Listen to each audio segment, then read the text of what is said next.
sentez, c'est fresh de Colgate. Non, pas du tout, j'ai envie de me brosser les dents. On est parti. Salut les enfants, j'espère que vous allez bien. Nous voilà de retour pour la deuxième partie de ce book club sur art, sciences et technologie de Wilhelm Flusser. Donc il y a une première vidéo avec la première partie du livre où je vous introduis un peu plus, mais comme je suis un très mauvais monteur et que la vidéo était un peu longue, j'avais voulu faire une vidéo un peu plus courte et il se trouve que le discours va être décomposé, recomposé. Donc là, vous avez plutôt la seconde partie de la vidéo qui va être une ouverture un petit peu sur sur le travail, sur la lecture, ce que j'ai tiré de ce livre. Mais avant de vous présenter la suite de la vidéo, il y avait deux, trois petites choses dont j'avais envie de vous parler. La première, c'était une exposition à Paris, au Palais de Tokyo, notre grand palais à nous tous, fans d'art contemporain. Un lieu que je vous recommande de visiter si vous aimez bien en avoir plein les yeux, si vous êtes curieux, si vous avez envie de faire des trucs. Je crois que c'est pas gratuit, mais voilà, si vous avez des minima sociaux, des trucs comme ça, il y a toujours moyen de trouver des tarifs pas hyper chers. Et puis la culture aussi, il faut la financer, hein, surtout dans nos conditions actuelles. Donc n'hésitez pas à y aller, c'est vraiment un très beau lieu. Et en ce moment, je voulais vous montrer peut-être... Hop, cette exposition qui de nom s'appelle Echo Dele Reverb et qui est une conversation entre l'art américain et les pensées francophones. Donc évidemment que je devais vous parler de cette exposition que je n'ai pas encore vue, mais je compte bien faire le déplacement sur Paris pour pouvoir y assister. Mes parents y sont allés, j'ai pas encore eu le retour expérience, mais j'ai eu quelques infos, notamment ce tout petit bonbon. Pour les grands connaisseurs, c'est un bonbon qui appartient à l'artiste Félix González Torres, qui est un artiste américain qui fait ce type de sculpture-là, j'espère que vous pouvez voir sur l'écran, qui sont des piles de bonbons et qui sont une œuvre hommage à son compagnon de l'époque, Ross, qui est mort du sida, et pour évoquer justement cette maladie et la façon dont elle va ronger un peu le corps, il fait des piles de bonbons que les gens peuvent prendre et emmener avec eux, et ça représente un petit peu cette maladie qui vient ronger, détruire la pile de bonbons et mener à la disparition de son bien-aimé. Donc voilà, mes parents m'en ont ramené deux. Merci papa, merci maman. Il y en a un que je vais goûter très présentement parce que je suis curieux de savoir si c'est un bon bonbon. Mais il y a aussi un autre petit détail. J'espère que vous reconnaîtrez tous. Voilà. Campbell Tomato Soup, ça c'est une soupe que j'ai achetée quand j'étais aux États-Unis, que j'ai achetée à Walmart. Donc vraiment dans le palais du capitalisme, ça va faire maintenant 5 ans que j'ai cette soupe. Et évidemment, vous reconnaîtrez certainement la source d'inspiration de Andy Warhol dans un de ses tableaux, qui a fait pas mal de reproductions de ces soupes Campbell. Et vu que je n'ai pas l'argent d'acheter du Andy Warhol, j'ai acheté la soupe. Voilà, donc ce petit bonbon va rejoindre ma petite collection d'objets complètement ridicules, mais c'est ça que j'adore avec l'art contemporain, c'est que c'est plein de références du quotidien, et voilà, donc à défaut d'avoir les œuvres, j'ai les inspirations, et je suis très heureux d'avoir ce petit bonbon parce que c'est vraiment déjà une œuvre dont on parle énormément, que je pensais jamais vraiment avoir l'occasion de voir ni de fréquenter, et donc c'est c'est un joli cadeau. En vrai, je pense que mes parents ils font ça pour participer mais ça en dit, ça me touche énormément. Je suis vraiment très content qu'il m'en ait ramené plusieurs, un que je vais tendrement garder et chérir dans mon étagère de livres, et l'autre que je vais goûter parce que je suis extrêmement curieux. Donc voilà, ça c'est pour le Palais de Tokyo, ce qui se passe en ce moment. Évidemment, l'exposition est hyper intéressante parce que comme vous l'avez vu dans le titre, ça parle un peu de cette pensée francophone qui navigue. Alors moi, j'y suis pas allée. J'espère avoir le temps d'y aller pour peut-être vous faire un retour. En attendant, vous avez évidemment les interviews des commissaires et autres qui sont disponibles sur les réseaux sociaux du Palais de Tokyo et sur leur site.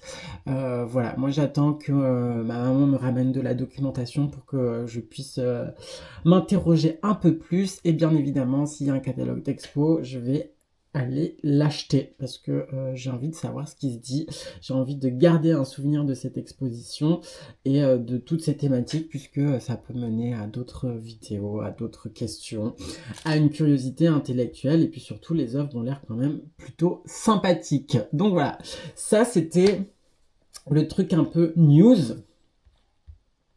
Hop. Mais on va revenir sur le sujet qui nous intéresse, c'est-à-dire art, sciences et technologie de Wilhelm Flusser. Hop, pardon, je pose ça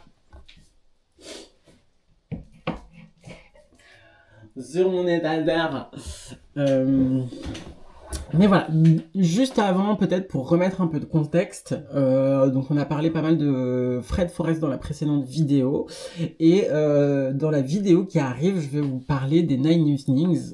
En fait, je vais juste l'évoquer, mais donc du coup, j'avais l'impression qu'il fallait que je vous le montre pour que vous compreniez un peu plus. Donc les Nine Evenings, c'est un programme artistique qui a été mis en place par Billy Clover à la fin des années 50, début des années 60. Et en fait, Billy Clover, lui, c'est un ingénieur qui a travaillé pour IBM et d'autres grandes boîtes de technologie informatique de l'époque. Et à la fin de la Seconde Guerre mondiale, et ben, toutes ces entreprises qui avaient développé beaucoup de solutions technologiques pour la Seconde Guerre mondiale, donc c'est-à-dire des radars, des lasers, pas mal d'outils de communication, hein, que ce soit Telegram, etc. C'est aussi à ce moment-là qu'on essaie de développer Internet. La communication, c'est hyper important dans les méthodologies de guerre. Je pense qu'on s'en rend compte aujourd'hui avec ce qui se passe notamment en Ukraine et les pressions que peuvent mettre notamment Elon Musk avec ou Palantir, hein, sur les situations de ces guerres-là. Donc la communication, ça a toujours été un peu le nerf de la guerre. Sauf que quand la guerre s'est terminée, vous aviez toute cette technologie qui n'avait plus vraiment de pertinence à être développée pour un marché militaire. Et donc, toutes ces entreprises vont se tourner vers le marché civil. Et pour développer des utilisations civiles pour ces technologies militaires, eh ben, il a fallu faire ce qu'on appelle de la recherche et du développement. Et donc, une des idées de Billy Clover, c'était de demander en fait à des artistes de voir s'ils n'avaient pas des idées ou des besoins que les technologies très peu connues du grand public, voilà, auxquelles les technologies très peu connues du grand public pouvaient répondre. Donc vraiment, c'était une mise en contact en fait de l'ingénierie très spécialisée et des artistes. Donc ça a donné lieu à beaucoup d'événements, à un grand engouement. Évidemment, il y a des pompes, la CIA, les Rothschild, vraiment il y a eu des très très gros financeurs et c'était une organisation internationale, c'est-à-dire qu'il y a eu pas mal d'événements au Japon, aux États-Unis et à d'autres endroits. Moi j'ai principalement travaillé sur les Nine Evenings qui était un show organisé à l'Armory à New York et c'était un peu le cœur de ma recherche, en tout cas quand j'étais en master. Et aujourd'hui, c'est intéressant d'y revenir. Donc je voulais juste vous introduire cette petite chose et notamment la fondation Daniel Langlois, qui est une fondation canadienne, il me semble, dans laquelle vous avez énormément d'archives qui vous retracent un petit peu justement le parcours des Nine Evenings. Vous avez aussi des archives au Centre Pompidou, vous avez des archives internet, vous avez voilà, il y a pas mal de documents qui traînent. Vous retrouvez évidemment des vidéos sur YouTube avec un petit extrait.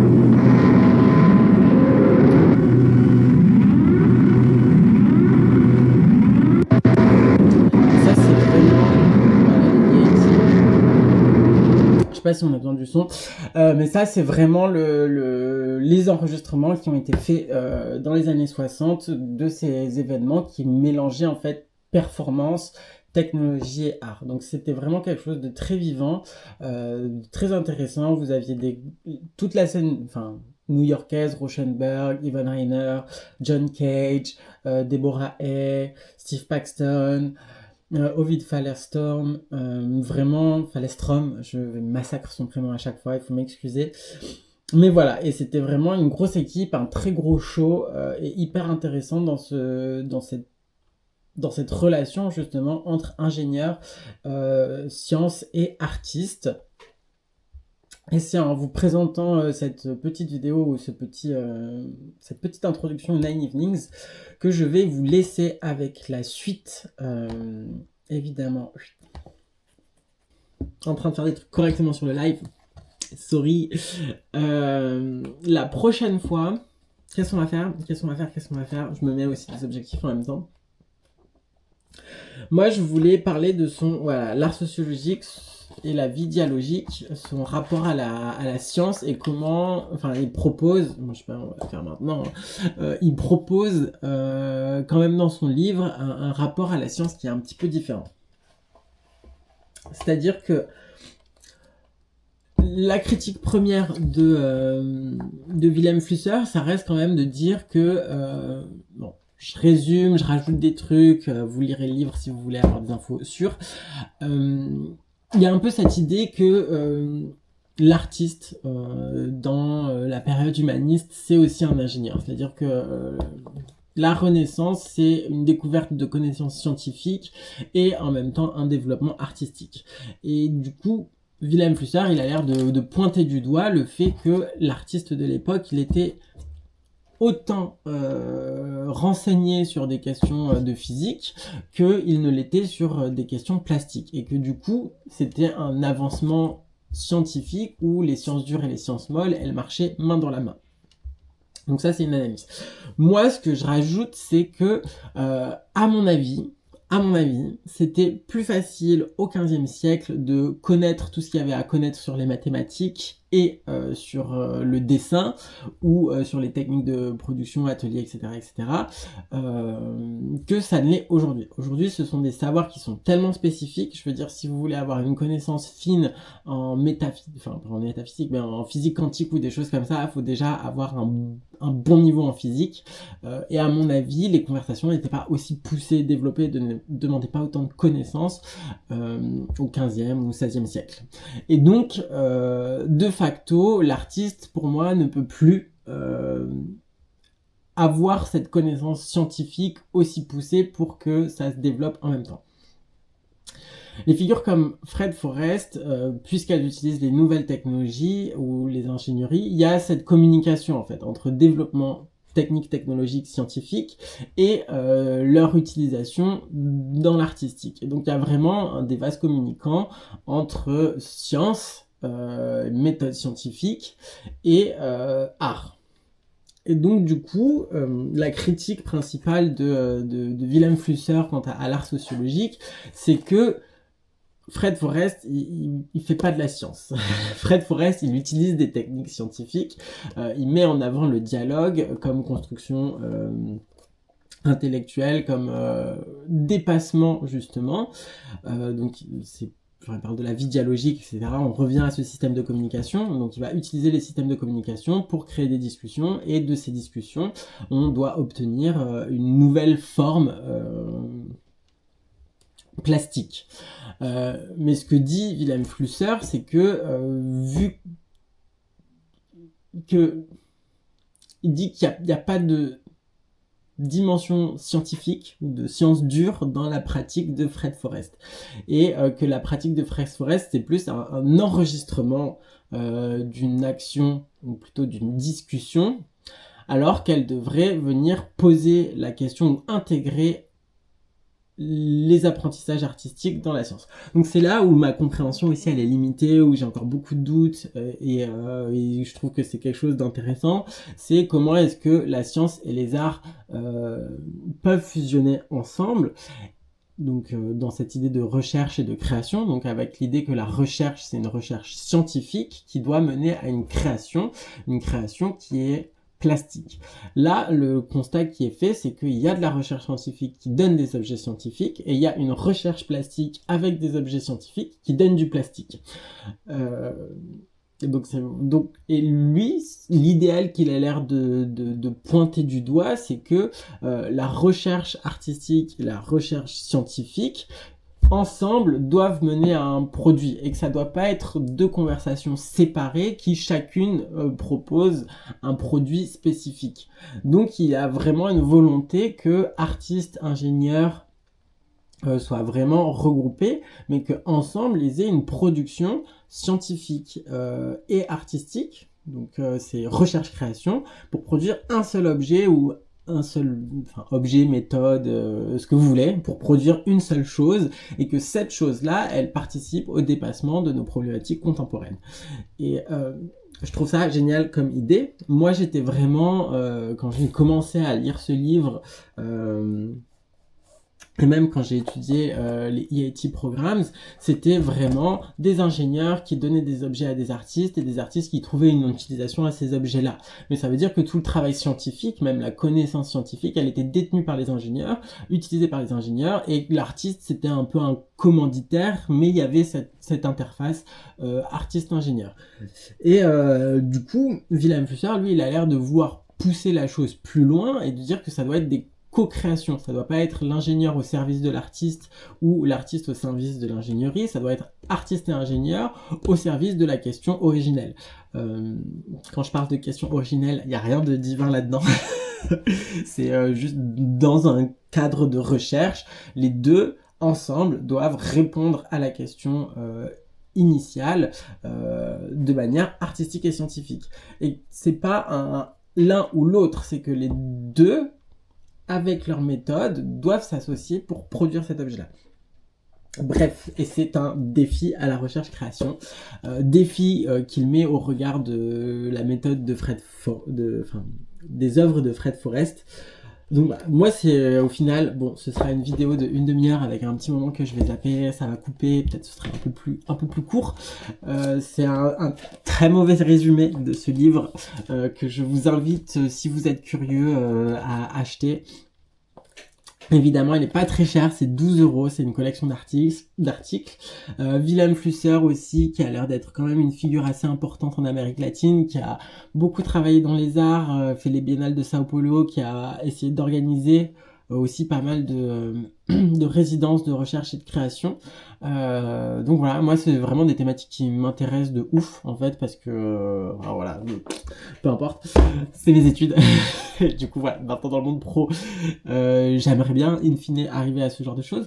En attendant, on continue à être curieux et à se renseigner sur nos amis amateurs de francophonie, d'art et de culture. Et du coup, voilà, moi je pense que je vais regarder d'autres trucs de Artec, justement cette petite collection dans les presses du réel. Et il y a une dernière chose, évidemment, dont je n'ai pas parlé, mais c'est peut-être aussi un des points les plus poétiques de ce livre. C'est-à-dire que vous avez tout un chapitre sur l'exil et la créativité, et ça c'est quand même incroyable. Moi j'ai un peu réfléchi à la thématique, je me suis demandé pourquoi il écrit ça, puis après la réponse est toute vue, hein. Enfin la réponse est toute vue. Je présuppose que son expérience de juif au XXe siècle a forcé cette personne à s'exiler. Je pense aussi que dans la tradition juive, l'exil, ça a toujours été un sujet qui revient beaucoup. Bon, après, je connais très peu cette culture-là, le judaïsme, mais je pense, de ce que j'ai entendu, de ce que je connais, que c'est quand même un des piliers aussi de la culture juive, de l'exil contraint et forcé de toutes les terres et de jamais vraiment trouver son chez-soi. Et donc vous avez tout un petit passage sur l'exil et la créativité, où il pointe du doigt justement que l'exil, le mouvement, quel qu'il soit, mène à la créativité parce qu'il contraint. Il contraint à l'adaptation, ça contraint au dépassement de soi, et ça déplace aussi les consciences, puisque vous arrivez dans un autre pays qui va pas du tout fonctionner comme le vôtre, et donc vous êtes exposé aussi à de nouvelles cultures, à de nouvelles idées, et que c'est cette confrontation, cette richesse de l'échange qui pousse au dépassement de soi. Et il y avait vraiment des citations que moi je trouvais magnifiques dans ce petit texte, notamment l'exilé est déraciné et il déracine, c'est-à-dire que quand on arrive avec un bagage culturel différent dans une culture différente, non seulement nous on est déraciné, mais on va venir aussi avec des idées qui vont chambouler l'espace qu'on va occuper.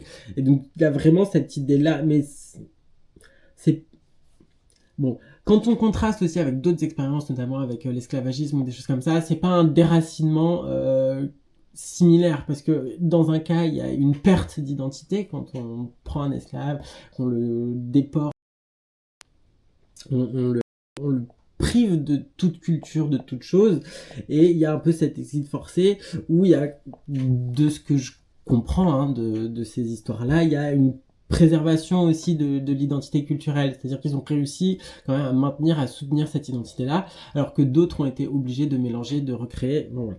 Mais est-ce que ce sont tous des exils? Qu'est-ce que c'est l'exil? Donc moi, dans ces questions-là, qui peuvent être un peu épineuses, je prends l'exil aussi sous l'idée du mouvement, sous l'idée de l'errance. Il y a une autre phrase que j'aimais beaucoup, c'est « L'exilé est un révolutionnaire spontané ».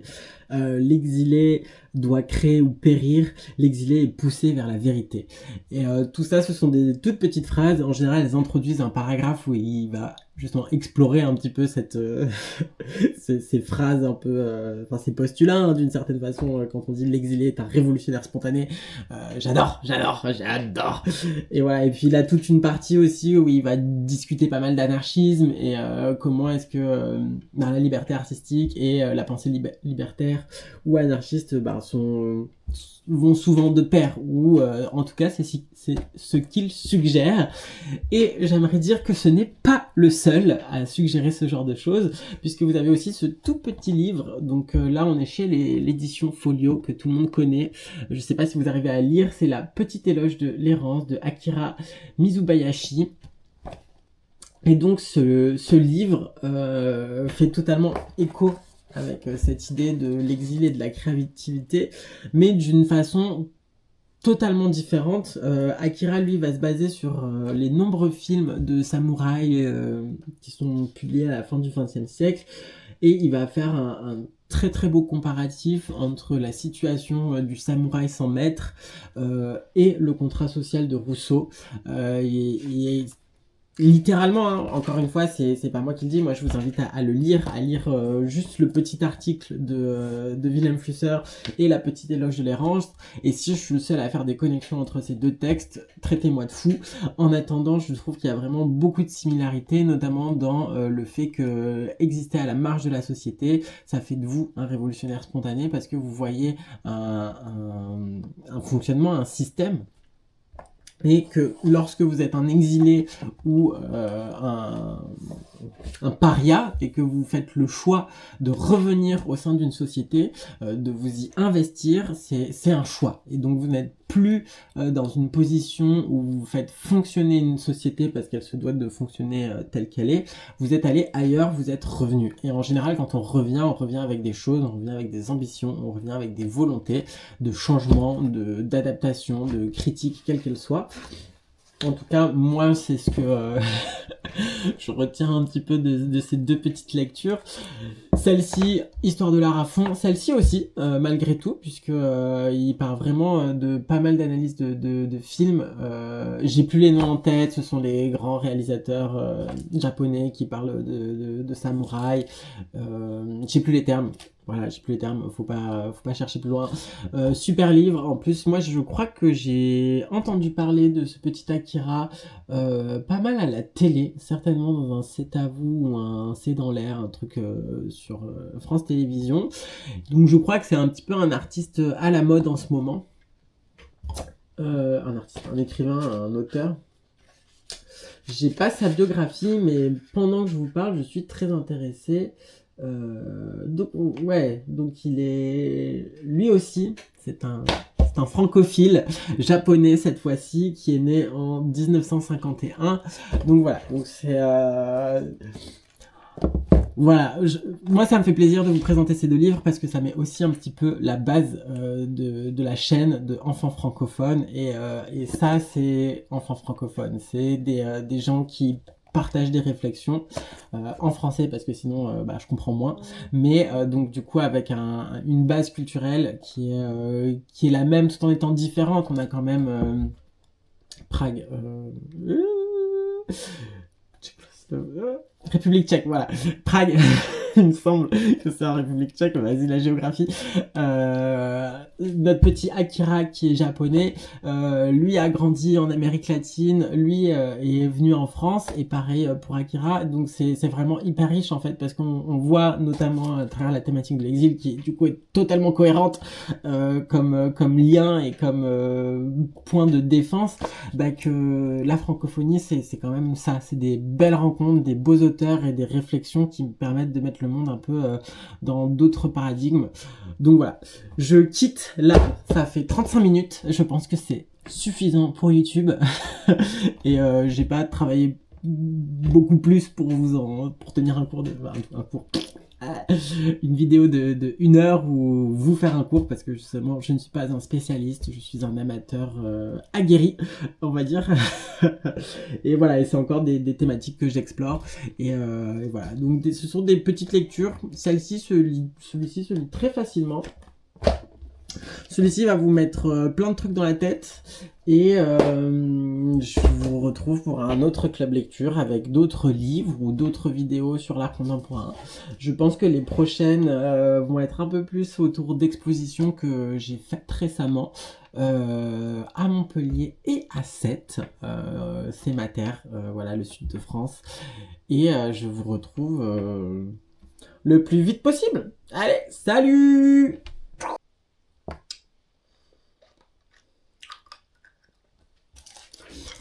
Franchement, il est bon. Il a un petit coup de réglisse.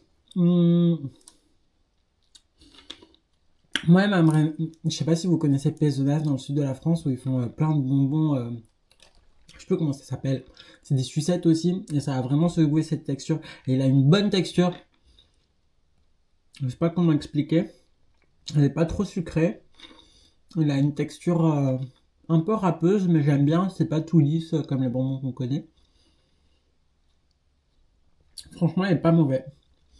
Voilà, allez goûter les bonbons au Palais de Tokyo. Voilà, c'est pour conclure. Des bisous!